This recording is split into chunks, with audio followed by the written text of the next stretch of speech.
At this time, the nodes are lined up with the sun. You see, geometrically, here are the nodes. They're lined up with the sun. And when the new moon happens, it can cross right in front of the sun. When the full moon happens, it can go right through the Earth's shadow. This is the situation here. Here's the sun on this side, here's the new moon, and the shadow of the moon causing a solar eclipse on the Earth. Or when the full moon goes through the shadow of the Earth, then it's going to make an eclipse there. Of course, this is not shown to scale. Actually, the moon is much farther away from the Earth than appears on this drawing. So this drawing is made for convenience, not accuracy, just to show the concept. Actually, it's the Earth's shadow is much smaller at the distance that the moon is really away from the Earth. So it's very rare that the moon actually goes through the Earth's shadow. Everything has to line up just right, especially for a solar eclipse. That's why there's more than twice as many lunar eclipses as there are solar eclipses. All these diagrams are in the online course. If you look at the Astronomy for Jyotish's course, all these diagrams are there. And the next diagrams are also in the Vedic Calendar course. Let's take a look at the Vedic Calendar again. First, let's look at the seasons. There are 6 seasons in the Vedic conception. The rainy season, Varsha Ritu, the autumn season, Sharada Ritu, the winter season called Hemanta Ritu, the wet cold called Shirsha Ritu, spring or Vasanta Ritu, and summer Grishma or Ushna Ritu. Okay? These happen by the motions of the sun. When the sun is moving towards the south, we have these 3 seasons. And when the sun is moving towards the north, we have the other 3 seasons. So Uttarayana is when the sun is moving towards the south, between the summer solstice and the winter solstice. Dakshinayana is when the sun is moving towards the north, between the winter solstice and the summer solstice. Remember, we went over the solstices last time. Okay? And here we see the sun signs. Karkata is Cancer, Singha is Leo, Kanya is the Virgin, Virgo, Tula is Libra, Vrishtika is Scorpio, Dhanu is Sagittarius, Makara is Capricorn, Kumbha is Aquarius. Whoops, Pisces. I should have put Meena. Meena is Pisces, Mesha is Aries, Vrishabha is Taurus, Mithuna is Gemini. And these are the lords of the season. Chandra, or the moon, is the lord of the rainy season. Buddha, or Mercury, is the lord of the autumn season. Guru, or Jupiter, is the lord of the dry winter season, Hemanta. And Shani, or Saturn, is the lord of the wet winter season, Shishira. Shukra, or Venus, is the lord of the spring season, naturally, Vasanta. And Mars, Mangal and Surya, Mars and the sun, are the lords of the summer season, the hot season. And similarly, the lord of each sun sign is the lord of those particular months. And those lordships are used for different purposes.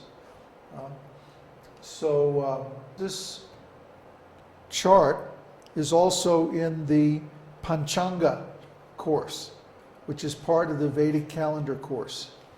Remember we talked about the titis. What is a titi?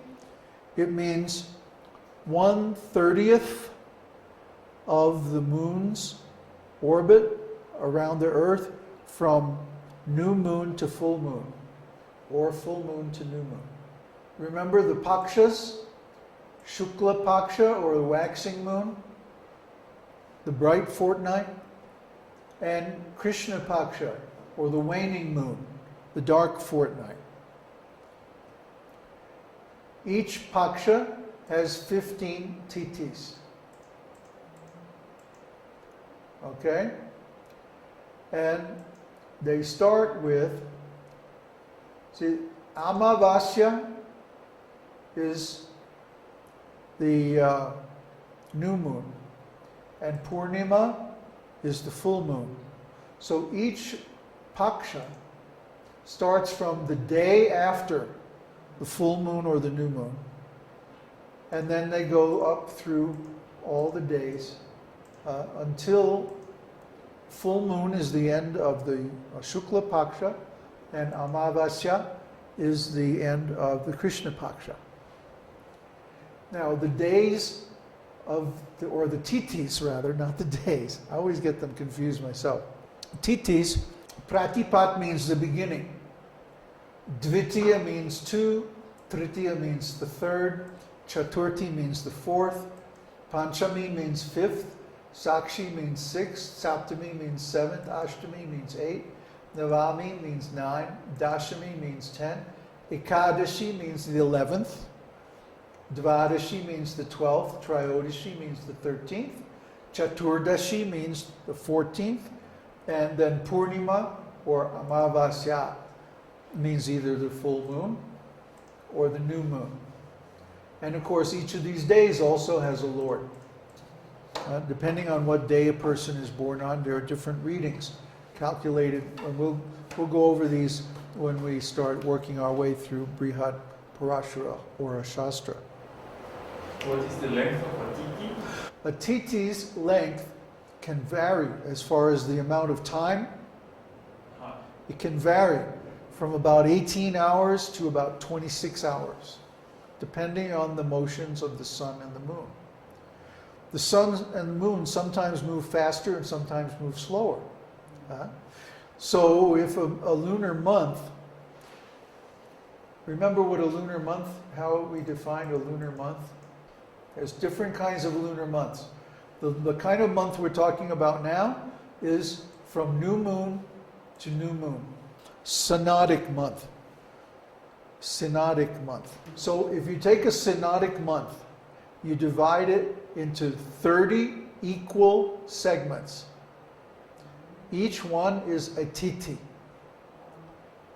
Not equal in time, but equal in angles. Equal in angles. If you divide a circle, 360 degrees, into 30 equal segments, how many degrees is each segment? So 12 degrees. Every time the moon moves 12 degrees, that's a new titi. So the time interval of a titi can vary depending on how fast the moon is moving, how fast the sun is moving. Because the angle, that 12-degree angle, is measured between the moon and the sun. Here at new moon, the angle between the moon and the sun is 0. And that's when we start measuring, that's our first titi, Amavasya. New moon. So then the next 12 degrees is Pratipat. The next is Dvitiya, then Tritiya, and so forth. This is an astrological, titis are an astrological concept. Means the titi that's running at sunrise is the titi of the day. Like we say, today is Ekadashi. What does that mean? that means that it's Ekadashi Titi at the moment of sunrise. From whatever place on earth we are standing, that's why Ekadashi is sometimes different days on different parts of the planet. Because according to their view, from their local position, the sun rises at a different titi, during a different titi. The titis are the days, so-called, from the motion of the moon. Now, what about the days of the motion of the sun? Those are called varas. Varas. There's 7 varas. Ravi Vara, Chandra Vara, Mangal Vara, Buddha Vara, Guru Vara, Shukra Vara, and Shani Vara. And these were current, actually, up until the Roman days. Saturday, Saturn means Saturn's day. Shani is Saturn. So Saturday is Saturn's day. Yeah. Moon